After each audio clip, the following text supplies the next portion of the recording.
But it is what it is. Your boy got a life and is busy, so I can't always just I can't just do a podcast every Wednesday or Friday or something and always have time for it.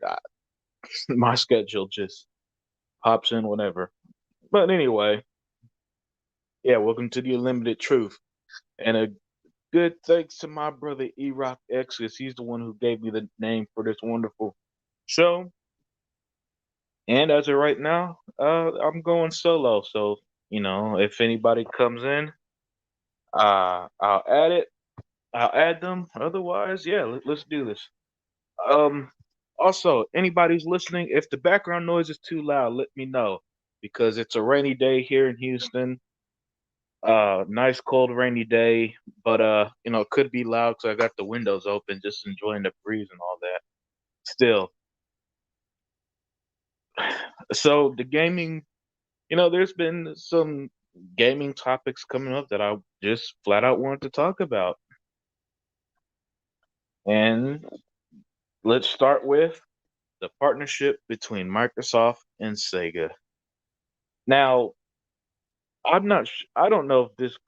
So the only strict detail I know about it is that it's going to feature Microsoft's Azure servers, and so for cloud gaming and all that. And those who don't know, that cloud, man, that cloud makes a lot of money for Microsoft. So I understand why they're making the deal. And Sega, this isn't the first time Microsoft and Sega has had a partnership. And I believe, judging from comments from the likes of Sarah Bond, who works at Microsoft and who's been very active lately with the game community, this may be more than just something dealing with Azure. So we'll see what kind of games and stuff come out of it. Now, the number one thing that I want to see, under no circumstances should any more Sega publish or develop games miss Xbox. That should be out the window. You know, um, it's funny how the Japanese companies. This Japanese company doesn't. They don't seem to have a problem taking Microsoft money when they pay for these games to go to Xbox or Game Pass. But yeah, but when it comes to the actual games going to Xbox, we'll miss a game on Xbox for no reason. And I'm not one to beg for Japanese games anymore. In my collection, I actually have a solid number of Japanese developed games. But in my opinion, it's always been this: if you're third party, unless the hardware can't run your game, it should never skip a console or platform. All right. Well, at least I guess the exception would be something like like Stadia, because I don't think Stadia has a strong install base by any stretch of the imagination. That's why they canceled the few games they had and so on. And I don't know what their plan is, but yeah, there's no reason whatsoever that that any of these Sega games, Persona and whatever the like, should ever miss Xbox again. And I don't know what this deal entails. Again, I don't work for Microsoft, but I'm just saying, if I were a betting man, I figure something like that is going to be part of the strategy. If we get some exclusives out of it, excuse me, some exclusives out of it, cool. I've said it before. I don't have the same extreme hard on for the term exclusives the way a lot of these other gamers do. I mean, as long as the game is playable on Xbox, 9 times out of 10, I'm happy, right? And I understand, and and as much, and it's like I'm looking forward to games like Fable and Avowed because I'm an RPG fan first and foremost. I would have looked forward to them if they were multi-plat, but it's just the fact that they're part of the Xbox family now. It's more like icing on the cake and not the reason, not the reason I like it, if that makes sense. So yeah, this Sega and Microsoft partnership, I hope it does good things. I really do hope that we get something out of it. As an Xbox gamer, I mean, because remember, I don't invest in these companies, so the financial part. isn't nearly as big of a deal to me as the gaming part, right? And I feel like that's the way to approach it.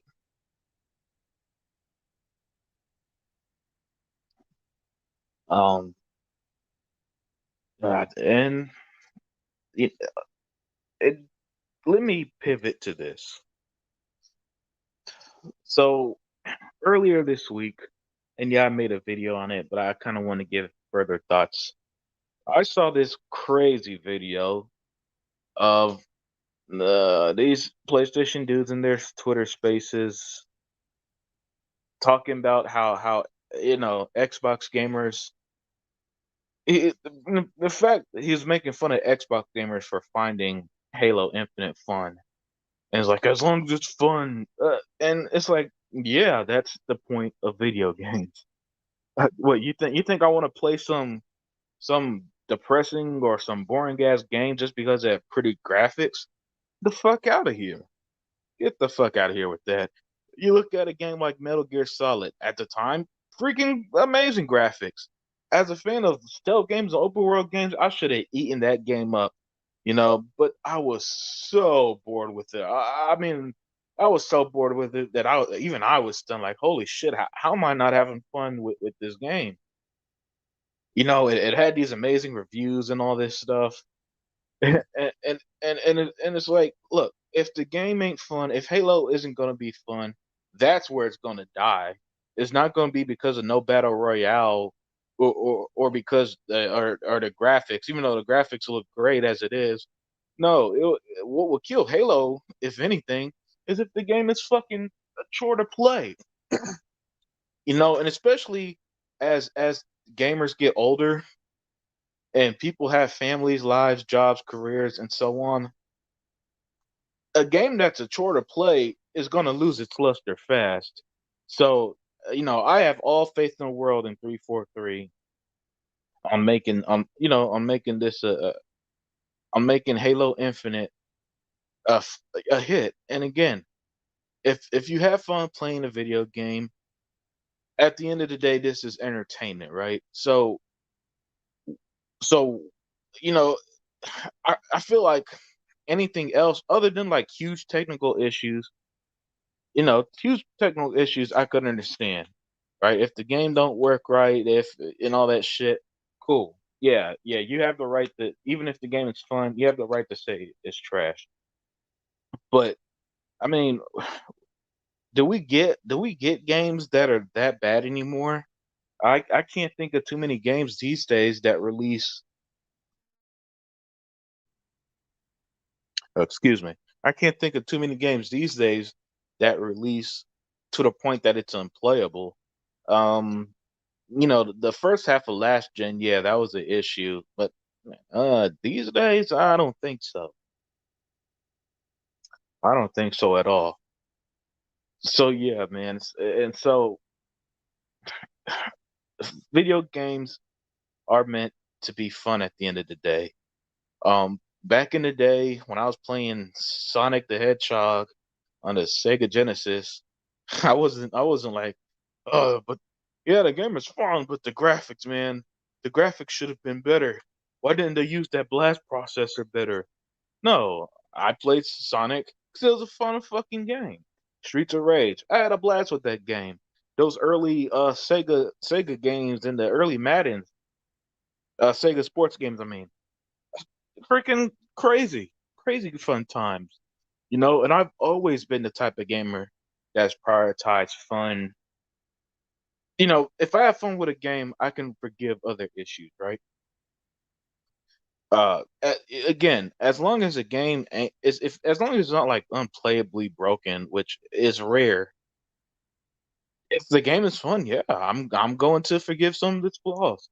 I don't need every game to be some graphical masterpiece or tell this brilliant story. Which, to be tr- to be fair, video game stories aren't even that great anyway. Even the best video game stories to me are the equivalent of like B-level movies. I'm gonna be real with y'all. No video games ever made me cry or none of that shit that I be seeing. Oh man, The Last of Us made me cry. Oh man, uh, uh, Final Fantasy VII made me cry. Honestly, never happened to me. And the stories honestly be kind of fucking corny, really. And these voice actors do a great job for voice acting, but but to me, video games fall on its face bad when it tries to be a movie. Like you remember those David Cage games? God, those games suck. Oh, the graphics at the time were fine. Yeah, but damn, were did those games suck? And David Cage, he notoriously hates. He feels like the gameplay part of video games is holding gaming back or some stupid shit from being true art and all that. I'm on the opposite end. A game like Psychonauts 2 is true art. It has this cool, unique style and extremely fun gameplay. That's what I want. You know what I'm saying? Not those boring David Cage games where you know, you got walk, you push A to do some mundane tasks like sweep and all this other stupid stuff. Yeah, and see, so look, I already talked about Microsoft and Sega. I already talked about some other things, but what I saw recently was about Square Enix, man. All right, now Square Enix, they did Crystal Dynamics dirty. And Crystal Dynamics, a talented developer who their most famous game are the recent Tomb Raider games, and I loved all three of them. They, they made the Avengers game, which okay, didn't like the world on fire like it probably should have. Had controversy. The Spider-Man exclusivity that still never hit PlayStation. And now Square Enix, who gave them the project to begin with, are the ones saying that they're not a good fit. I'm like, come on, Square, you really gonna throw Crystal Dynamics under the bus like that? And like, mind you, Crystal Dynamics, they're helping with development in Perfect Dark, for example. These guys know how to make an action adventure game. And to see, and to see like just Square just throw them under the bus like that, man. That stuff is it's insulting, really. It really is. Because they got a very talented developer, and they're like, oh, well, I mean, they weren't the right guys for it. Then why you give them the project? Why you forcing them to make a game, gas games as a service game for a game that clearly felt more single player ish. You know what I'm saying? It could or could have had co op, but could have been done co op in a different way. And yet Square threw all that under the rug, put the blame on them. And mind you, this is the same Square that didn't pay the Outriders devs, even though they said that the success of Game Pass, they're surprised by the success of Game Pass. The game did well at the time and all this stuff. So yeah, man, it's just this gaming community, man. This gaming world is something else. And then as I was preparing for tonight's show, I see Take Two. Take Two, who people have jokingly said Microsoft should buy Take Two. They canceled Hangar 13's new IP, and it was like 53 million. I believe it was $53 million worth of games, or maybe that one game cost 53 million. Let me check real quick. But yeah, the guys who made the Mafia game, their new IP got canceled. The original report said Bully 2 potentially canceled. Okay, yeah, so Take Two has canceled $53 million worth of unannounced project. And that unannounced project ended up being Hangar 13's new IP, which is crazy. Now, this is why I tend to be pro dev and I don't be hard on devs like others are. Because you heard that right, 53 million for that new IP in a game that would have needed to run 4K 60, had all the bells and whistles, and whatever their plan was to make it good, so people could want to buy it. That's not. I wonder. I don't even know. I wonder if it counts like the marketing budget and all that too.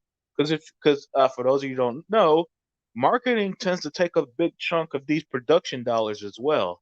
And it sucks that Hangar 13, and I've enjoyed the Mafia games, all three of them. Um, Controversial opinion here, but Mafia 3 was my 2016 game of the year. I love open world games and stuff like that. I love playing as Lincoln Clay and killing the KKK and all that shit in that game. Wonderful. Yeah, exactly. Days X, Macchiato. A nice username, my dude. Yeah, man, marketing be taking up a large chunk of these development budgets and stuff. Um, yeah. So when I read that, man, uh, I I feel for Hangar 13. I really do. Because I can't imagine putting time, money, and again, you know, these games be taking years and years and years. If you guys remember, a game like Days Gone for the PlayStation took 8 years to make. I think that's part of the reason why Days Gone 2 was not greenlit, because it took 8 years to make that game. And when a game takes that long, and I don't, you know, and you could just imagine this Hangar 13 game taking years if it cost 50, if a $53 million unannounced project was canceled, that they've been working on it for years, and to have it shelved, man, that must be a heartbreaker. It it really is, man, and it's stuff like that is why, you know, it's why I tend to praise Microsoft and Xbox when they make the moves they do. That's why I like the. That's why, and trying to connect things here. So bear with me. That's why I like the Microsoft and Sega project, right? I mean the announcement. Hey, if it helps makes games, can anybody be mad at that? You know what I'm saying? More games, more developers being supported, so we can get more games, so that we can get less canceled stuff. And Sega, which has not been in the best state, remember they sold buildings and all this stuff recently and last year and all that stuff. So hey, if the money is going to new content, new games, I'm all for it. You know, then as an Xbox fan, if it brings benefits as an Xbox gamer, that is what I want more than anything. Because look, like I said, I, I don't invest in these companies or none of that stuff, so I don't really have a vested interest in it financially, unless that finance equals something better for the the console I play on, the Xbox. Yeah, man. So you know, when I was reading that, man, reading how Square threw Crystal Dynamics under the bus and Hangar 13 losing their $53 million game, that stuff should really just put things to perspective for you as a gamer, in my opinion. It really should. Because you know, these games are incredibly expensive to make. In the 4K 60 era, it's just gonna get more expensive. You know, I just hate to see it, man. I really do. Now I'm curious what the unannounced project was. I guess it could have been worse. You could have announced it, then canceled it, because I mean, people still talk about fucking Scalebound, and that was canceled what, 4 years ago? Hey, Killers. Oh, Killers Heaven 82. Oh, okay. So Square Enix, earlier today put out a statement claiming that they put out a statement claiming that Crystal Dynamics weren't the right developers to make the Avengers game, and it was a disappointment. And it's like Crystal Dynamics, which I'm pretty sure you're aware, they made the Tomb Raider games. That's their most popular IP, I believe. And it's like, okay, so you gave a developer who's more used to these single player action adventure games, you had them make us a games as a service game. You know, of course it wasn't the right fit. People knew that from the beginning, but to throw them under the bus and blame them for it, yeah, that's what I meant when I read that. When I read that, man, I mean, they just flat out threw them. Square took no responsibility over it. At no point did Square say, "Hey, yeah, we messed up as well on our vision of the game." You know, and I'm like, come on, man. You know damn well you gave Crystal Dynamics these mandates for this games as a service. Something like Adventures could have been better than it was. And you know, the game runs beautifully on the Xbox Series X. You know, it's had the next gen upgrade. and it looks really good. And I do think it's a fun game, but it is a flawed game. Repetitive and all that stuff. And an Avengers game that could have done the co-op right, or could have been more single player focused or something, would have been a bigger hit if they didn't, for example, the blatant lie that Square did, where they originally said that they wouldn't do monetization. Then a year later they did the monetization that Crystal Dynamics has recently backtracked on because people hated it. Of course people going to hate it if you lie to them saying, hey, we're not going to do this, and then do it anyway. You know what I'm saying? And if you don't think a mandate like that came from Square, I don't know what to tell you, because that's what publishers do. You know, publishers they try to put the game out there, they try to sell it to us that so that we buy it, and they think they have some of them just don't have a good gauge on the audience with these games. So yeah, so they threw them under the bus. They threw them under the bus earlier today on that story, man. So I hope that caught you up with everything.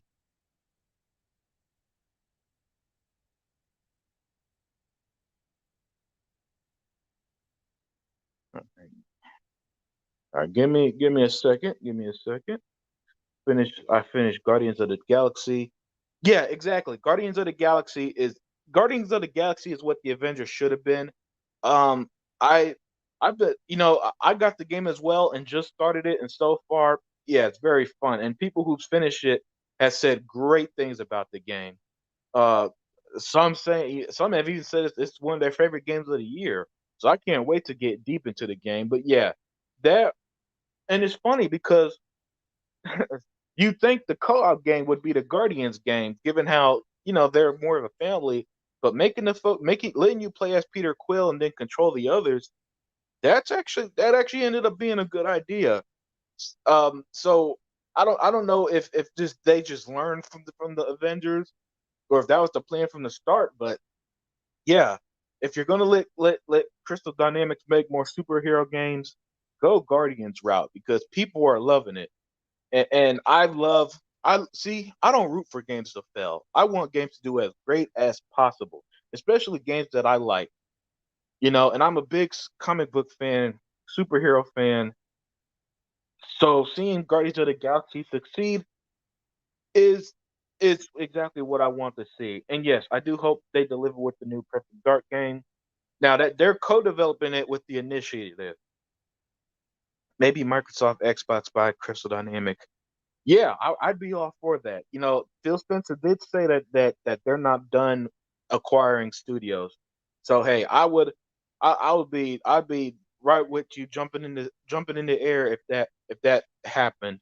And plus, there aren't many games now. Now that Microsoft has bolstered their first party studios, there aren't many genres they're missing. But having a Tomb Raider like action adventure game, I think we'd agree that's one of the few genres they could use more of, right? Right. So I think Perfect Dark, the Crystal Dynamics and the Initiative partnership is going to work beautifully, and I do think that's going to open more doors for Crystal Dynamics. Hopefully, it does mean that they join the Xbox family. You can never have enough studios. I mean, look how many studios something like Tencent got, or Take Two, or EA, or THQ Nordic. So let's not sit here and pretend Microsoft has has the most studios in the world. They don't. It's not even close. So yeah, man, I'm with you, Killers Heaven. If it leads to Xbox buying Crystal Dynamics after Perfect Dark, that's just a win-win for us, because we'll get a great game, the return of a classic IP in Perfect Dark, and then boom, there'll be another studio under the Xbox umbrella to make games for. Keep it real as always. Hey, thank you, IC005,000. No, I pronounced that wrong. Ice 005,000. Thank you, my brother, and thank you for joining as always. Yeah, I'm going solo tonight. It's a Wednesday night. My brothers couldn't make it because we all got lives. And look, I don't have a set schedule when I do this, when I do these podcasts. They're literally just impromptu because I have time. you know. And I figured, why not jump on live, you know what I'm saying, and hang out. And I'm glad y'all joined me. Yeah, I really am glad y'all joined me tonight. Um, let's see what else we got out here, man. Oh yeah, so it was either today or yesterday. I think it was today. Sarah Bond, she does works for Xbox brand. You'll see she's the black lady that be on stage for their E3s and stuff. She did a conference where she confirmed what I've said forever, and I think most of y'all who are watching knows that Xbox gamers buy more games, play more games, try more games, and all that, right? And it's funny, and I'm glad. I always enjoy when someone who actually works for Microsoft confirms these things because because it puts out the fire when so many of the haters, and for some reason Game Pass still triggers the fuck out of people, but it really does put out the fire when the haters start spewing their nonsense. Oh, the developers, how does it help the developers? Games are going not going to sell.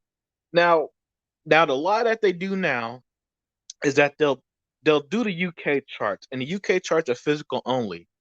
And and since most Xbox gamers buy digital, they try to use that as the game not selling. But don't believe it.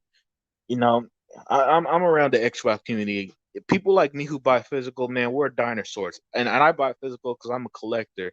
And even then, I'll double dip when a game goes on sale and get the digital version because it is easier and more accessible to just boom start the game and you're in. Especially on these next gen consoles with quick resume, right? So yeah, man, she came out. She spit all facts. People. So if you're out there and you see the Game Pass haters, and they're saying stuff like it's killing the game, that's not true. All right, let's see what my brother Killer's Heaven 82 has said. Will you get Forza Horizon 5 in the GTL trilogy next week? Yes. Well, Forza Horizon 5, yes, yes, that's a definite. Well, I'm gonna play it because, all right, unfortunately, since games are still expensive to buy, I think I'm just gonna buy GTA first, play Forza on Game Pass, then buy Forza a little later, because I got the Forza Horizon 5 controller as well, and that costs $75, man. So you see why I'm doing it that way. But yeah, yeah, yeah, I'm definitely getting them next week. Um, and if I don't, San Andreas is going to be day one on Game Pass anyway, and that's the best GTA game. So I'm set right there. At least I'll have one of them to jump into. And so yeah, man. Either way, I'll say it this way: if I don't get them day one, they're still going to end up being purchased anyway because I've bought games off Game Pass all the time. Here's the thing with Game Pass, I've downloaded Forza Horizon 5 already on Game Pass. Yeah, yeah, exactly. Except yeah, since I got the controller and it costs so much, I'm not getting it day one. I still get it. I'm still gonna buy it. But yeah, day one, I'm fortunate enough to have the money to buy games, but I'm still not a rich man if you get what I'm saying. But yeah, man, I'm with you there. And that's the beauty of Game Pass is it gives that level of flexibility, especially when these games hit day one on the service. That stuff, man, it's still almost blind mind blowing because we never seen it as so anything so accessible before. And look, y'all, and thank you for the people who's watching and being here. Whether you leave a comment or not, I appreciate every one of you. I don't care if you dislike the video, whatever the case, I appreciate you being here. But man, look, I've been gaming for about 30 years. Yeah, since the Sega Genesis game days. And I remember my first Sega Genesis was bundled in the early 90s, bundled with Sonic the Hedgehog. And man, I would have killed for something like Game Pass. Having 300 to 400 games at my fingertips, and my parents were paying $15 a month when I was a kid. Sign me the fuck up. Hell, my parents would have probably just got me Game Pass and never bought a video game and just let me live off Game Pass if that was around back in the day, man. 'Cause that's how great. Oh man, I don't get the Game Pass haters. And because even as someone like me who's a collector, who buys games all the time and stuff, play games all the time, even it's helped me out. So I could imagine what it does for people who, aren't as strongly into gaming like we are, right? Or maybe have a family and can't splurge on games like that. See, did you know the game The Medium made its development comes back? Oh, I did not know that. Wow. That's incredible, Killer's Heaven. Thank you for sharing, man. So The Medium made its development cost back in 3 days thanks to Game Pass. That is something. Now that I did not know. And wow, that okay. That's incredible, man. I'm definitely gonna have to remember that. Uh so that's crazy. So they made it back within 3 days. Wow. And the game still went to PlayStation like 6 months after anyway. So hey, oh, it's still on Game Pass too. I know it's still on Game Pass because I saw it. Yeah, you know how games have that Game Pass logo by it. So yeah, that's incredible, man. I did not know that. Now I knew a game like Outriders had some success, when it debuted on there. And I know, you know, and all this stuff is a Google search away for anybody who don't believe me. For example, there's been games that had a huge uptick in players when the game goes to Game Pass. Hell, the Adventures game was saved thanks to Game Pass. Now that we're think now, speaking of Crystal Dynamics, when that went to Game Pass, that had a massive boost in players, and I think it's because people who are wary about buying it, when a game goes to Game Pass, you're not really losing out on it because it's like, I'm already paying the $15 a month. If I don't like it, it is what it is. So even if they didn't like the Avengers game, then hey, just uninstall it and move on. But it looked like people did enjoy it because it had a huge boost as well in players. So yeah, man, that's something right there.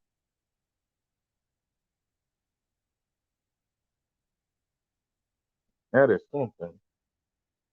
And let me say this, man. I really do like interacting with the chat, guys. So hey, if you got anything else to add, keep it coming. You guys got a lot of smart people. Let's put it that way. A lot of smart people who watching. Yeah, and hopefully the background noise ain't too bad. It's a rainy day out here in Houston, but it's nice and cool as well. So I'm enjoying that breeze, man. It's nice to get some fall weather. All right, so back to the gaming talk. Back to the gaming talk. Um, I don't know. I think I kind of hit on my points. Doing these solo, it's it's a little easier to have people when you could bounce off them and let them take some of the break off thing. Well, it's no big deal. It's no big deal. And I'm annoyed at Square Enix. Yeah. But anyway, we got a big week come. Actually, we got a big rest of the year coming out. Xbox gamers. Forza Horizon later this week. What is it? Forza Horizon on the 8th, right? Or is it? No, is it Friday? I forgot. Anyway, Forza Horizon, Halo a month later. You couldn't. Well, the only thing better will probably be next year when Starfield comes out. Apparently, there's a leak from GitHub that said the release date for Avowed was December 7th, 2022. I don't know if I believe that now, because so that I don't know if I believe that, but if that's true and we get Avowed next year along with Starfield, I don't know. I, I don't know if I have time to play anything else for the rest of my life. Because if those games are as long as something like Skyrim, and they probably are even bigger than Skyrim, because Skyrim's a 10-year-old game.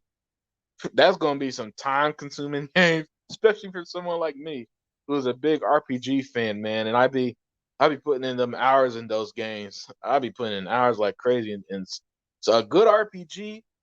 A Fourth Horizon is on the ninth. Okay, it's the ninth. For some reason, I was thinking the eighth. But yeah, hey, still, that's next week. That's just a few days away, 6 days away, and so we have it. Oh man, we have it so good. We have it so good, and I really do love that people, even if you can't buy the game day one, you could just install it and then still enjoy it. And like I was saying, man, if we get a Val next year in December, along with, and that's why I kind of don't believe it, because Starfield is 11/11/22, 11 years after Skyrim. Remember 11/11/11.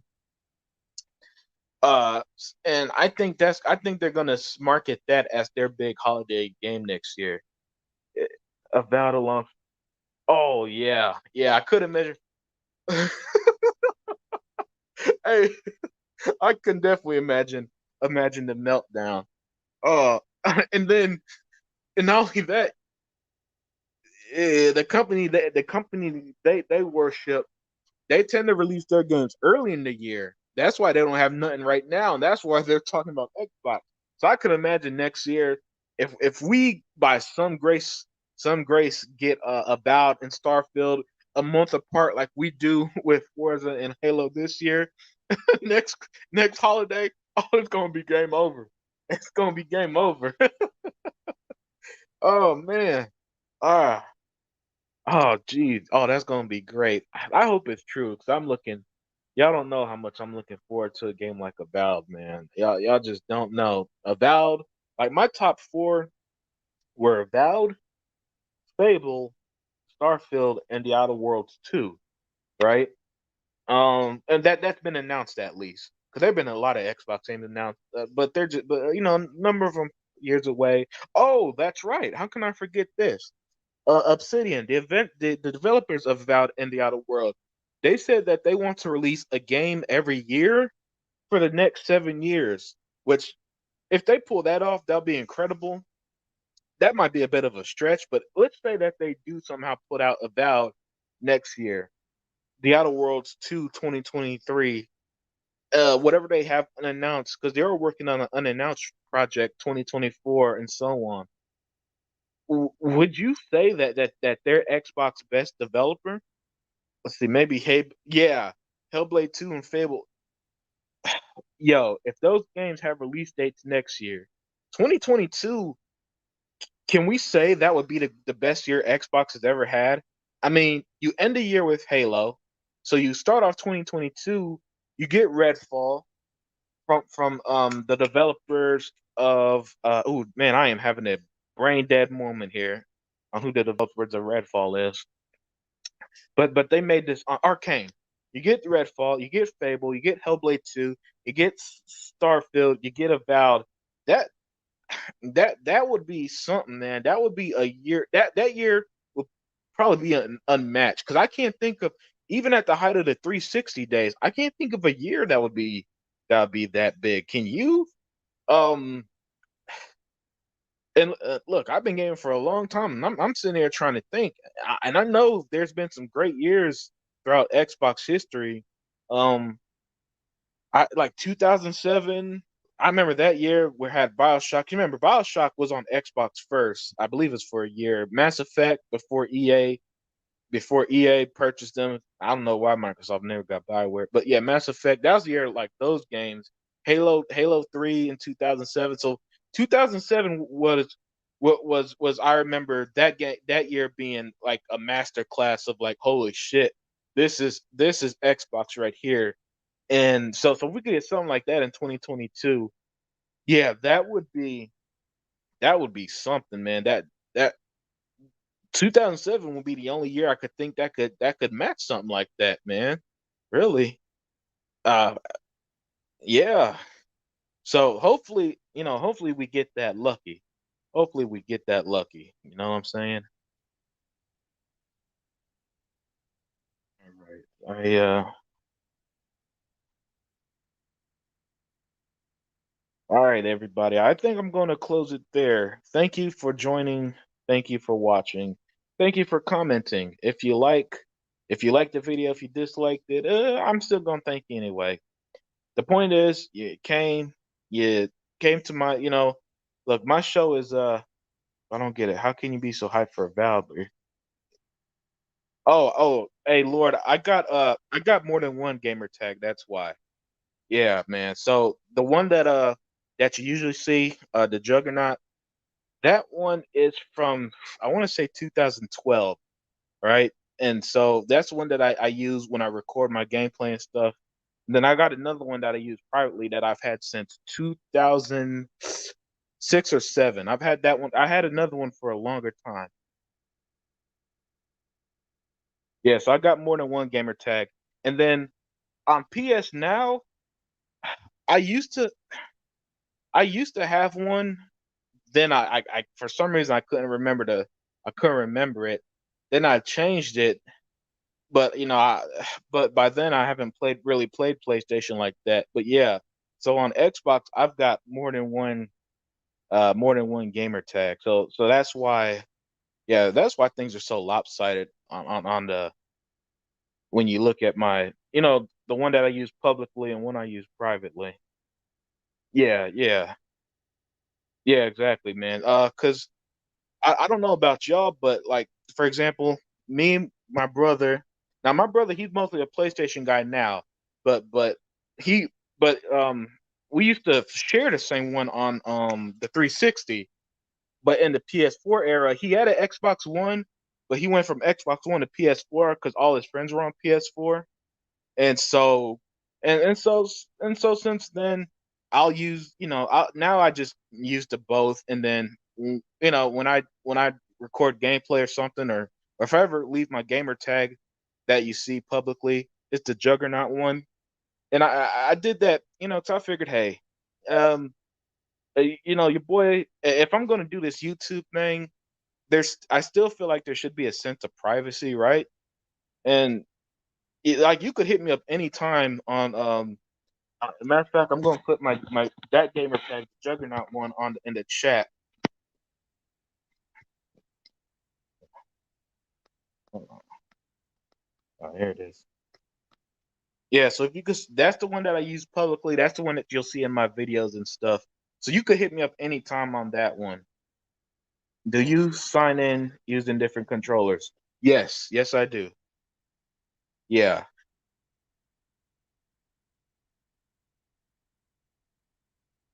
I also got more than one Xbox, and now right now I only got one Series X.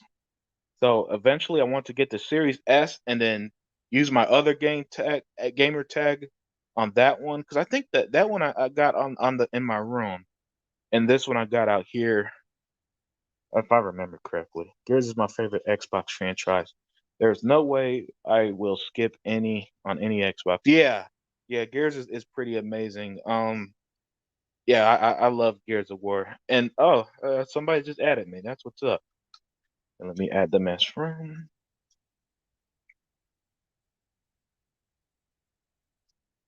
Yeah, man, Gears is fantastic. And I remember when Gears first came out, that's been a game changer. Oh, excuse me. A lot of games started to follow the cover shooter type gameplay. Even games that probably didn't even need it at the time. But still, like you said, Gears is always great. And I personally do like Gears more than Halo, for example. Matter of fact, of the big three, Halo, Gears, and Forza, yeah, Gears I'd say would be my favorite out the three. Halo 2 and then Forza 3. But and then yeah, I gotta all right, y'all. I gotta get going soon. But again, thank you everybody. Uh Black Goat, Lord, Barb Quad. Is that name based off the dude from Shrek, Ice Zero 5000, Days X? Yeah, yeah. Um Kingdom Hearts. I do have Kingdom Hearts 3. And I know the other ones were, if they're not still on Game Pass, they definitely were on Game Pass. Now, I'll say this, Kingdom Hearts, my girl, my girl, She wanted to play that, so that's how I got into Kingdom Hearts. Is she she she's not a gamer like I am, but she was interested in Kingdom Hearts because of the Disney crossover. So that's kind of how I'm getting into that. And Gears Force 90 talk to make so Gears of War shaped Uncharted. Oh, I didn't know that. But everybody, I gotta get going. Again, thank you as always. Again, I left my gamer tag in the chat, so feel free to follow me, message me, whatever the case is. And take care. And thank you again for coming to the first episode of The Unlimited Truth.